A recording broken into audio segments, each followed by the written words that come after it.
2-3 જણા હાલીને દ્વારકા ગયા હતા. હા, લાઈનમાં વારો આવ્યો તો હું ભગવાને દાંત કાઢ્યા. હા, કે કયું ગામ? તો કે ફલાણા ગામથી આવી છે, અમદાવાદથી. એમ ન્યાના નથી કે? હા હા, આધાર કાર્ડ બતાવ્યો. બોલો કે તમારી પાસે પ્રભુ વાટલે હાલીને આવ્યા ને ખોટું બોલે? હા, અમે અમદાવાદના. તો વધારે દાંત કાઢ્યા કે હજી માનવામાં નથી આવતું? કે ના ના. કેમ?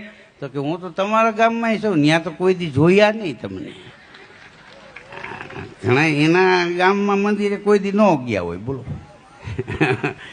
હા હા, આપણા ગ્રામ્ય દેવતાને તમે દ્વારકા ધજા ચડાવી હોય તો પેલા આપણા ગ્રામ્ય દેવતાને ધજા ચડવી જોઈએ. હા, તે પછી દ્વારકા ધજા ચડે. આપણે કાંઈ ઘેરે પ્રસંગ હોય તો ગ્રામ્ય દેવતા એ નમઃ, હા, એનું નામ લેવામાં આવે. જે આપણે ગામમાં જે ગામમાં જન્મમાં હોય ને એનું આપણા ઉપર ઋણ હોય. જે પરિવારમાં જન્મમાં હોય એનું આપણા ઉપર ઋણ હોય. જે દેશમાં આપણે જન્મમાં છે એનું આપણા ઉપર ઋણ હોય.